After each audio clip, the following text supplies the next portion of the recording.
Yes, again, alright mga minamahal, Alicia ninyo, nagbabalik muli para sa ating panibagong video. So, eto na, 'di ba? Narinig din ang boses ng taong bayan, 'di ba? In the name of fairness, eto na, mga minamahal. Oh, sabi dito sa balita, basahin ko sa inyo ha. Breaking news to. Actually, alam na ninyo to pero yung content natin ngayon with a twist kasi pag-uusapan natin yung word na delikadesa.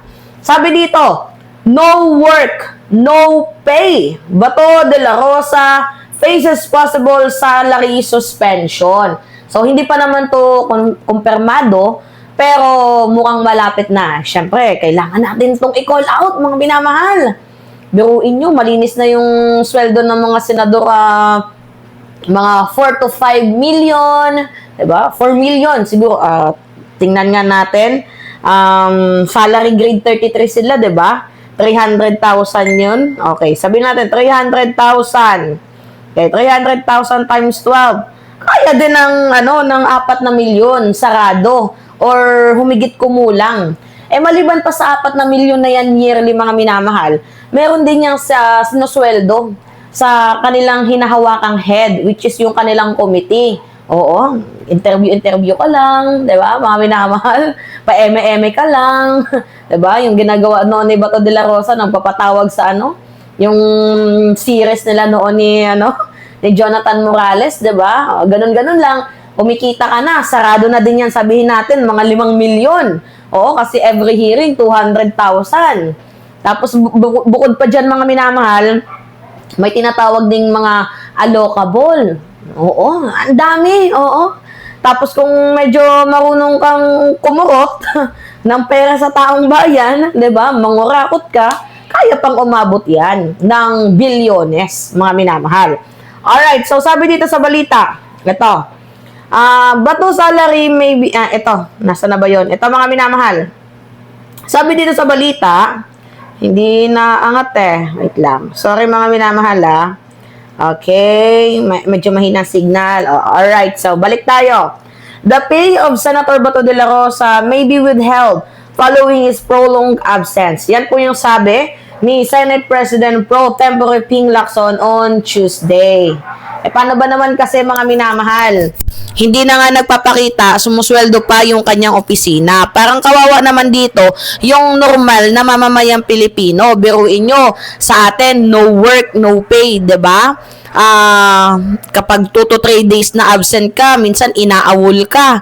Kahit nga namatayan ka, may mga nakikita ako, mga minamahal, sa TikTok ngayon, na yung pinaka-head nila, sasabihin na, ay, namatay na kasi yung kaibigan ko namatay yung kamag-anak ko. Sasabihin na, huwag ka nang umabsent, total patay din naman yan, ililibing din naman yan. 'Di ba, mga tingnan ninyo, hirap na hirap maka-absent, minsan natatanggalan ka pa ng trabaho. 'Di ba? Tapos itong senador na to, hindi na nga nagpapakita, wala na ngang ginagawa, continuously pa yung sweldo ng kanyang opisina, tapos halos lahat ng nandun sa opisina, puro pa mga kamag-anak. 'Di ba, mga minamahal? Dapat lang. Sabi pa dito sa balita, in an ambush interview, said that he and Senate President Tito Soto are discussing what to do with De La Rosa, who has not appeared at the Senate since November. Baka isuspend or itigil yung sweldo. Or sana man lang, mga minamahal, tanggalin na lang siya bilang senador ng bansang Pilipinas. Ano pa ba nga sa natin? Mukhang walang, delikadesa itong si Bato de la Rosa. A senator makes around 290,000 to 300,000 monthly. Bukod pa dyan, mayroon pa yung allowance, mga minamahal. Anyway, antay na lang natin yung ipa-file na ethics complaint ni former Senator Antonio Trillanes dito nga po kay Senator Ronald Bato de la Rosa. Ewan ko ba dito kay Bato de la Rosa, 'di ba? Wala pa naman siyang warrant of arrest, pero nagtatago siya. Siya pa nga yung nagsabi ng goodbye Dilima, 'di ba? Bakit parang siya ngayon yung nag-goodbye na din? Anyway, may mga ganyan, yung delikadesa overpower. Alam niyo yun, mga minamahal, 'di ba? May mga tao na hindi kaya nilang magbitaw sa pwesto, 'di ba? Kasi syempre may sinusweldo, 'di ba? May nakukuha silang benepisyo. Pero bibihira lang, mga minamahal, yung mga tao na yung meron talagang delikadesa para sa taong bayan. Itong si Bato de la Rosa, oo, tarantado, wala nga ginagawa. Kahit nga din ito si Robin Padilla puro lang salita pero hindi niya naman ginagawa. Padelikadesa, eme-eme ka pa dyan, hindi mo naman ginagawa. Pero ito humahanga lang talaga ako mga minamahal. Dito kay former Speaker Martin Romualdez. 'Di ba?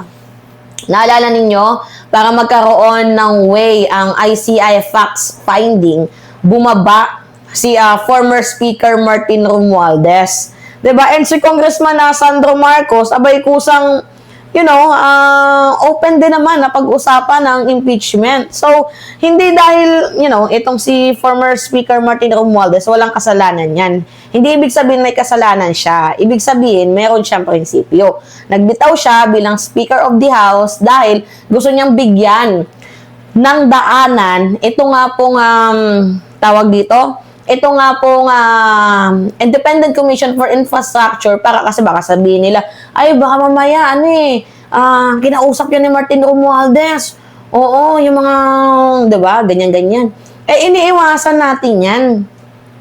Ang desisyon ni Martin Romualdez na pagbaba, 'di ba, bilang Speaker of the House, ay hindi yan desisyon niya para nga po sa pansarili. Ginawa niya yan para sa taong bayan. Diba, kusa siyang nag-step down. Hindi nga siya tinanggal Hindi siya inalis, mga minamahal. Kusa po siyang nag-step down bilang leader ng House of Representatives. O, bakit? Siyempre, una na doon is para protektahan ito nga pong public trust. Diba, pahintulutan ng Independent Commission for Infrastructure na magsagawa ng investigasyon na walang impluensya na mula sa pinakamataas na liderato. So, ipinapakita na mas mahalaga, mga minamahal, yung proseso kaysa sa posisyon. Ganun po si Martin Romualdez. Mas mahalaga ang proseso kaysa dito sa posisyon. Kaya nga, yung sabi ko sa inyo, hindi lahat ng tao kayang gawin yung delikadesa. 'Di ba? Walang bibihira lang. Si Martin nga lang ata yung nakita kong ganyan, mga minamahal 'Di ba? Ngayon, ano yung mahalagang punto dito? So, hindi to pag-amin na meron siyang kasalanan. 'Di ba? Of course not. Ito ay pagkilala sa kanyang mabigat na posisyon na hinahawakan. Kasi ayaw niyang magkaroon ng chismis na, nandyan si Martin Romualdez, kontrolado yung ICI. Di, mapapawalang, 'di ba? Oo, mawawalan ng public trust yung ICI na yan. Kaya ang ginawa ni Romualdez, hindi ibig sabihin umiiwas siya. Ito ay pagbibigay ng daan para sa magkaroon ng matibay at tiwala, tungkol nga po dito sa usapin ng hustisya. So, yan yung tunay na liderato, mga minamahal. Ngayon, okay, may nag-comment dito. Mima, ang hakbang siguro ni Sandro Marcos, ang pag-urong para sa integridad ng HOR. Hindi ko mag-gets tong kinoment ni Lilac. Ano bang ginawa niya? Si House Majority Leader Sandro Marcos ay nagdeklara ng kusang mag-rescue sa lahat ng usapin kaugnay sa impeachment ng kanyang ama. So, anyway, that hindi naman yan required ng House rule. Wala namang legal obligation yan. Wala namang pumipilit sa kanya. Pero, nakakahanga pa din tayo dito kay Sandro Marcos, 'di ba? Iniiwasan niya yung usapin ng conflict of interest. Diba? Or iniingatan niya din yung integridad ng Kamara at pinapanatili niya yung tiwala ng publiko sa accountability at mechanism. Anyway, mga minamahal, delikadesa is a rare in a political value. Kaya mapapansin ninyo, dito ko humahanga ng saludo kay Martin Romualdez. 'Di ba? Hindi niya ginamit ang kanyang posisyon, 'di ba, para magmaniobra ng investigasyon. Kapag may kontrobersya, mga minamahal, talagang wala siyang pakialam dyan, Ang ginagawa niya, kung ako man yung ituturo ninyo, di go. 'Di ba? So, pili lang talaga yung mga taong merong delikadesa, sa panahon ngayon, 'di ba? So, yung ginawa ni Romualdez, sobrang napakalinaw na mahal niya ang mamamayang Pilipino. Hindi katulad dito kay Bato de la Rosa, no? Bato, magbago ka na? Oo. Hindi tama yung ginagawa mo. Cupal ka talaga.